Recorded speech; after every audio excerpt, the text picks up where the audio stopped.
What's up, everybody? Derek Anderson, the DA. All right, everybody, we get to return to one of my favorite topics of discussion, which is anime, specifically this movie right here, Demon Slayer, Kimetsu no Yaiba, Infinity Castle. Loved it. Fantastic movie. It is killing the game right now out there in theaters. 98s across the board when it comes to the critics and the audience score. And then when you move on, you see that from a box office perspective, it took #1 again. So it's back-to-back weekends. Demon Slayer, #1 tackles him, all right, which is this little football horror movie nobody went to watch, for #1 with 17 million. Look, it's not a big number for its #1 spot, you know, and that's because Hollywood right now can't get nothing going in the box office. But it did take even a bigger number. It set another record, all right? This time, Demon Slayer Infinity Castle is the biggest Japanese movie ever worldwide with $555 million. This number right here, I guarantee you, has gotten Hollywood's attention. $555 million on a worldwide basis is huge, okay? And listen, you love to see this, but at the same time, you hate to see it because Hollywood is going to jump into the anime game and they're going to co-opt a bunch of franchises and IPs that we love, and then they're going to turn them into dog shit. You already know that's coming, right? They're going to turn them into utter dog shit. They're not going to have any respect for the audience that got these franchises to where they were. They're not going to pay any attention to that. They're going to go out there and they're going to try to westernize Eastern entertainment. We've seen it a ton of times with a lot of anime remakes. One Piece is the one that got it correct, and that's because Eiichiro Oda was lording over that thing, looking over everybody's shoulder. Hey, what you doing? What you doing? No, we ain't putting that in my shit.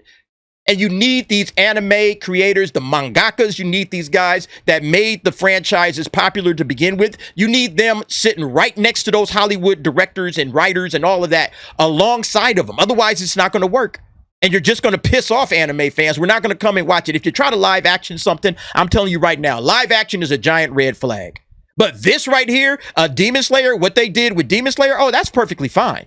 Because again, this is just nothing but the continuation of the anime. And I think this is what anime fans want. And look, let me just be honest with you. Gen Z has been waiting to see big franchises like Demon Slayer, like My Hero Academia. When you see me with my My Hero shit on, that's my shit, all right?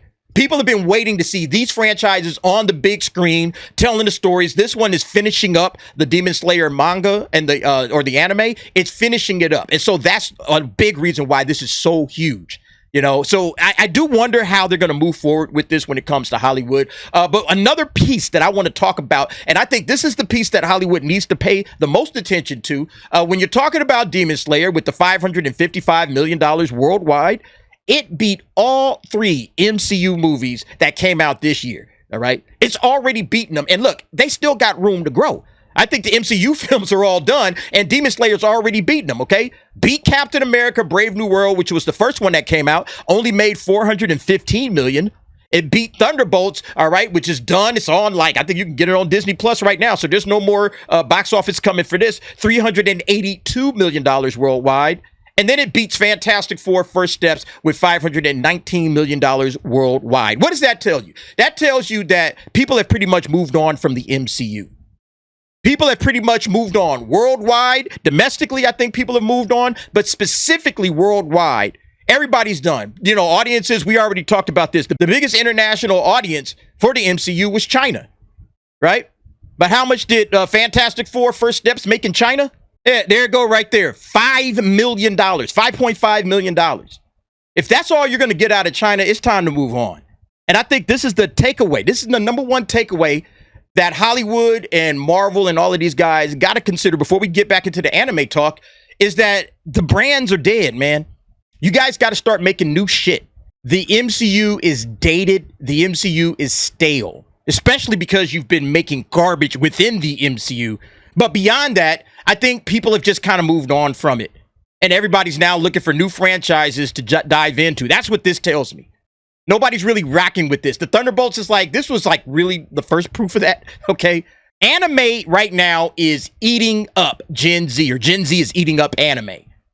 It is kicking your ass, Hollywood. Anime is kicking y'all ass. Why? Because anime isn't dated and stale. Anime doesn't feel like it was made for people 30, 40 years ago. That's what the MCU feels like right now. It doesn't feel like it's made for this generation. It's my daddy's shit. You know, like a lot of kids will say, "Man, that's stuff for you, dad. This ain't for me. This isn't what I rock with." And the numbers kind of bear it out.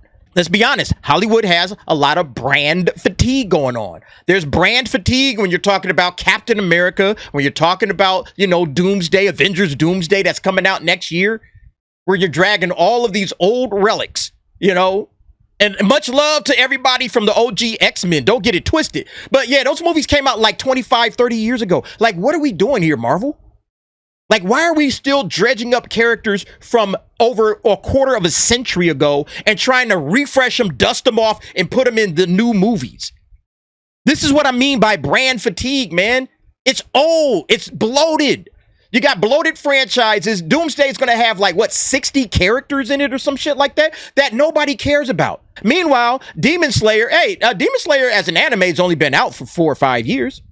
And people love it. Well, 6 years. I guess it came out 6 years ago. But people love it. And you're wrapping it up. You got a movie. It's doing bonker numbers in the box office. This is what you want. With Marvel, you've already killed off all the characters we loved. And look, the MCU was great. It had its time. First 3 phases was dynamite, but it's over. We need new IP. Gen Z deserves their own IP. Quit trying to recreate shit from, 40 years ago, because what they do is dive into the comic books that came out 40 years ago. The original Demon Slayer manga was what, 2016, 2017? So the kids grew up reading it, and then they watched the anime, and now this is where they're at. Yeah, and CNN Business covered it as well. Demon Slayer Infinity Castle breaks another record, tops domestic box office for a second weekend. See, look, when you got records being broken, another record, Demon Slayer out here just breaking records in left and right, this tells you that, okay, the fans have been waiting on this, all right? The fans have been chomping at the bit. Fan bases are showing up in droves to watch this movie. They're going to it again.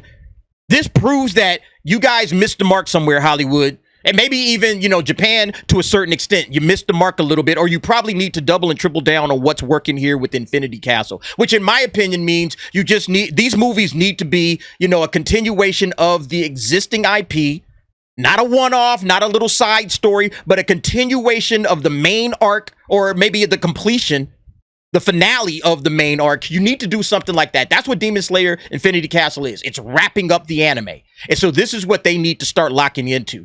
These are the kind of big event films that anime fans want. Not like 2 episodes of last season plus 2 episodes of the upcoming season. That ain't what we looking forward to, all right? Although I enjoyed Dan to Dan, the Evil Eye, I'm not really trying to see that. I want to see, a continuation or a full ending of an existing arc or an existing story. That's what it needs. It has to be meaningful to what it is that we've already been watching. And then we'll show up in droves and watch it. So I hope this is something that Japan, all of these Japanese anime studios, along with Hollywood and everybody else that's looking to dive into this, I hope this is the lesson that they take away, because this is what fans want. Fans want to coalesce and celebrate their love of anime together. Going to see Demon Slayer Infinity Castle in theaters with all the fans was dope, all right? Was dope, but it's one of the few times where you just get to see something that means something that's not just a couple of episodes, I think this is what they need to do. Anyway, let's go ahead and read what CNN is talking about. And so it says, Hollywood has long viewed anime as a modest but steady genre at the domestic box office, but the unexpected success of Demon Slayer Infinity Castle has forced the industry to rethink the potential of Japanese animation to draw big audiences to theaters. Infinity Castle, distributed by Sony-owned Crunchyroll, fell 76% from its opening weekend, but still finished #1 at the box office, raking in $17.3 million Friday through Sunday, and bringing its total earnings to $104 million after 9 days in U.S. theaters. Yeah, I think this is a very important part where it's talking about the potential of Japanese animation to draw big audiences into theaters. It has now hit blockbuster territory, all right? When you got $555 million, all right, at the box office worldwide, it is in blockbuster territory.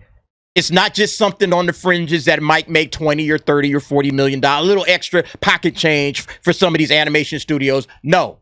This is blockbuster territory. This is big money. You got IMAXs selling out. You got Dolby Primes selling out. There wasn't a seat in the house, all right, over the past couple of weekends in IMAX or Dolby Primes. And so that's the difference, all right? That's the takeaway. I think that's what they're starting to look at.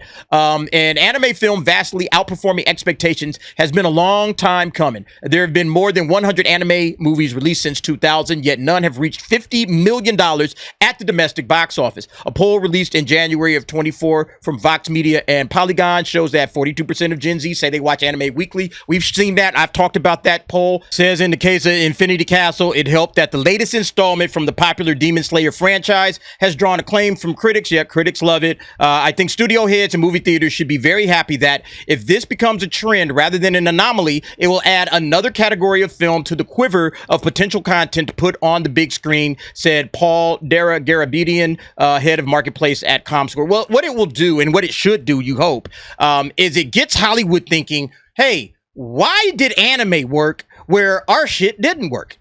Why is it that our new IP don't seem to attract Gen Z, young audiences, the key demo? Why is it that they are flocking over to anime? And one big reason, and again, I think I've said this many times, is that it belongs to them. It's not a remake. It's not a reboot. It's not a prequel. It's not a sequel. It's not a spinoff. Anime is original. Usually, most of it is original. Yeah, they have some sequels and stuff all through there, but anime like Demon Slayer, it's original. It's not like, oh, we're remaking something from the 70s and the 80s and the 90s. It came out in 2016 with the manga and 2020 with the anime. And that's what you want. You want something that feels fresh, new, different. And anime has a whole host of different genres and IPs and franchises, and they're not constantly repeating themselves. New IP has to be original and authentic in and of itself. It can't just be the carbon copy of something else. Like we've seen people try to copy Star Wars, Star Trek. So you might as well just be remaking Star Wars and Star Trek. Trying to copy Marvel or trying to copy DC. You might as well just be remaking them because all you're doing is just copying off of somebody else's homework. And although there are some derivative storylines in anime, they're all fresh. They're all new. They're not copycats. You know, a lot of people said that JJK is a copycat of Bleach. It isn't really, you know. There's some, common themes, and there's common themes throughout all of anime. But what anime doesn't do, and what I really enjoy, it doesn't dilute the culture that it's coming from. It deep dives into Japanese culture, and that opens up the stories for us because we don't know Japanese stories like they know them. So it deep dives and opens up Japanese culture, and that makes it feel even more authentic. But another thing that anime doesn't do, which modern Hollywood really could learn from, is it doesn't pander to you. It doesn't lecture to you. It just gives you a story. Say, yeah, here's the story. Enjoy it. We're not here to beat you over the head with a message. Are there messages in there? Of course. There's usually a message in every story. But we're not going to browbeat you over the head with it and try to push propaganda down your throat. All we're going to do is just tell you a very cool, simple story with some amazing characters. And then there it is. Do you guys enjoy the story for what it is? Yes. Are there layers to it that you could go deeper into and see some true meaning of what we were trying to get across in this story? Absolutely. But we're going to trust that you can figure that out on your own without browbeating you over the head with a sledgehammer. Here's the message. Here's the message. Do you understand our message? They're not doing that to you. They just give you a story and say, have fun with the story. And see, I think that's another piece that Hollywood should understand, is that it's about the characters, it's about the story, it's about the action, it's about the fun. I could sit here and watch Demon Slayer a million times, and I see messages in it, but I will never, ever, just latch on to that because I'm having too much fun enjoying the fights, enjoying the battles, enjoying everything else around it. The characters, the backstories are the best, all right? It's like they end up making, I got another video coming out about that. It makes all the evil guys, good guys at the end of the day. I mean, again, man, that's the brilliance of anime. And that's why Marvel fails. Marvel has lost the plot and the characters, mostly the characters. The characters in the MCU are no longer interesting. Iron Man was cool. He was an interesting character. Captain America, great character. All right. Captain America or Black Captain America, Falcon, Sam Wilson. They destroyed the character to give him a title instead of just letting him be Falcon and building Falcon up. That's where they fucked up. Yelena, nobody cares about Yelena. They've tried. She's gotten 3 movies or 3, projects, and Yelena never worked. This is a boring, sad little character. Nobody cares about Yelena. So I think Marvel has to get back to making great characters great again. They had a great character in Thor. They ruined him. By the time we get to Thor Love and Thunder, people don't want to see Chris Hemsworth's story anymore. Chris Hemsworth doesn't want to play that character anymore. That tells you everything you need to know. But over here with Demon Slayer, yeah, you know. Let's see where Tanjiro comes up next. We can't wait to see him fight in Muzan, all right? Kabutsuji. We want to see these battles. We want to see how this thing wraps up. Looking forward to it. Anyway, y'all let me know what y'all think about it, man. If you haven't watched Demon Slayer, I suggest going to catch it in theaters before it leaves. You know, even though I'm pretty sure it's going to be over on Crunchyroll pretty soon. You know, probably before the end of the year, maybe next year, early next year. It's going to be on Crunchyroll. So, you know, but I said, man, I'm so glad I saw this in IMAX and then in Dolby Prime, because that's how I feel you need to watch this movie. This movie is a feast for the eyes. And it's a fantastic story anyway. But you like, guys, let me know what y'all think. Jump down in the comments. Give me your thoughts and opinions on that. And thanks for watching. See you next time.